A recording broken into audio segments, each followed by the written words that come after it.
Assalamualaikum warahmatullahi wabarakatuh. Hamdan wa syukronillah, sholatan wa salaman ala rasulillah, amma ba'd. Untuk kaum muslimin dan muslimat dimanapun berada, semoga selalu diberikan kelancaran dalam menjalankan aktivitas dan selalu diberikan rezeki yang halal dan berkah. Amin, Allahumma amin. Di video saya sebelum ini kita membahas tentang kekocakan Ustadz Syafiq Riza Basalamah saat membeli kitab, ternyata yang dibeli adalah kitab Memba'u Ushulil Hikmah yang isinya katanya sihir. Lalu ada orang yang komen, saya nggak tahu ini apa jamaahnya Ustadz Syafiq atau gimana, saya kurang paham ya. Kita baca bareng-bareng. Kitab merah ada nggak? Kitab kelabu ada nggak? Kitab kuning mulu ntar dipakai buat pelet lagi. Barakallahu fiq Ustadz Syafiq. Amin ya, amin. Kita doakan semoga Ustadz Syafiq selalu diberikan keberkahan oleh Allah Subhanahu wa Ta'ala. Nah, saya tertarik nih teman-teman untuk membahas tentang komentar ini, karena secara diksi kayaknya komentar ini kok ya mungkin ada sedikit menyudutkan. Kenapa kok santri-santri Aswaja itu mempelajari dan bangga banget gitu loh dengan kitab kuning itu, kenapa?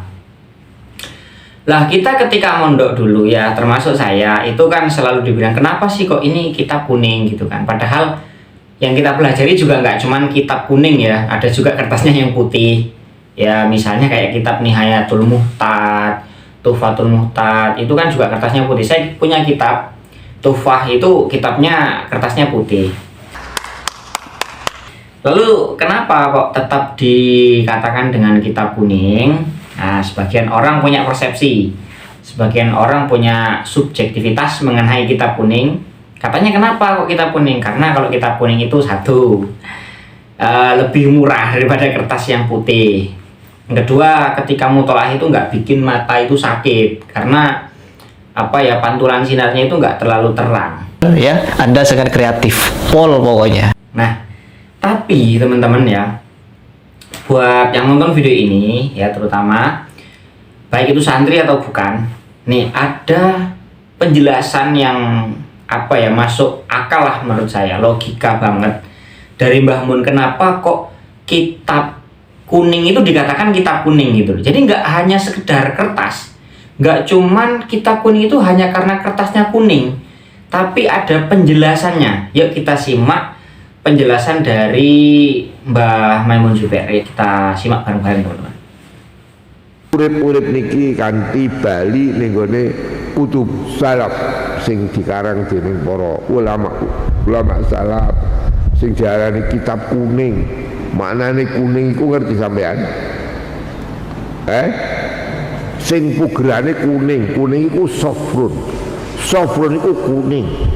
Lah maknane kuning cara Arab iku kosong. Jadi sifrul yaden, kosong tangane. Jadi pugerane sapa dadi wong alim sing tenan, ki nek wis iso maca kitab ora usah sah-sah. Aku biyen niku diajari bapak kon ngesai. Tapi nek wis ana sah-sahan kok disai meneh dikepruk tangan kula. Sesuk ora wani ngesai kula. Jadi mulai jangan kitab kuning, kuning itu sufrun, sufrun itu kosong, ukurannya kue mulang itu nek wis iso maca kitab kosong, ora tanpa jarjer, ora tanpa makno iso paham. Jadi apa? Farora kok kuning mergo kaya emas gak? Ya ora kuning apa meneh kaya tai tambah inna lillahi wa inna ilaihi raji'un. Jadi kuning saka bahasa Arab, kitabun kutubun safra, kitab sing ijo safra kuning. Maknane safra la apa?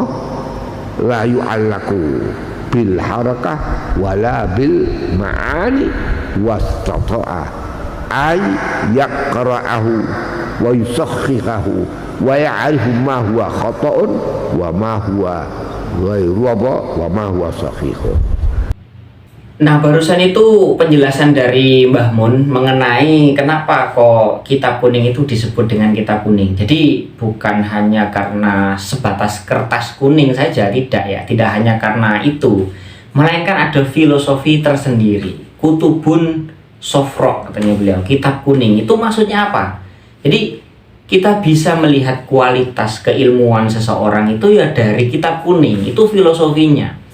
Selain itu, kitab kuning itu juga adalah rujukan-rujukan pemikiran salaf, pemikiran ulama-ulama salaf.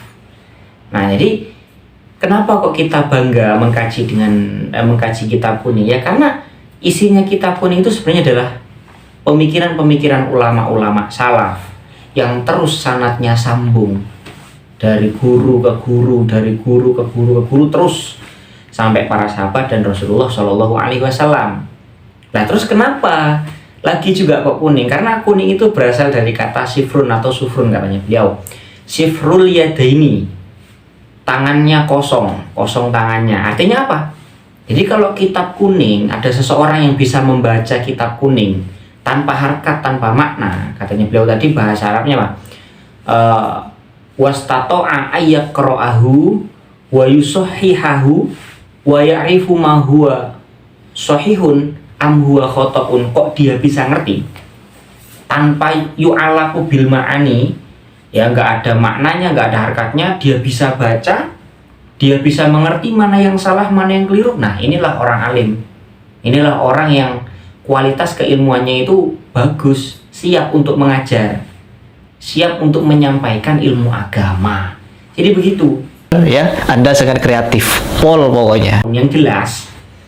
Ya, buat temen yang salah satu akun yang komen tadi ya, dan buat teman-teman yang nonton yang masih punya mindset bahwa kitab kuning itu hanya karena kertas, mungkin kita perlu ya merenungi apa yang disampaikan oleh Mbah Mun tadi. Jadi kitab kuning itu nggak hanya sebatas kertas, melainkan kitab kuning itu melambangkan pemikiran-pemikiran ulama salaf, dan yang kedua adalah melambangkan kualitas ilmu seseorang. Jadi kalau bisa baca, bisa membenarkan ketika ada ketikan yang salah ataupun tulisan susunan yang salah, dan dia juga bisa mengerti mana yang salah, mana yang benar. Nah, itulah baru orangnya top. Semoga ini bisa manfaat. Wallahu a'lam bishawab.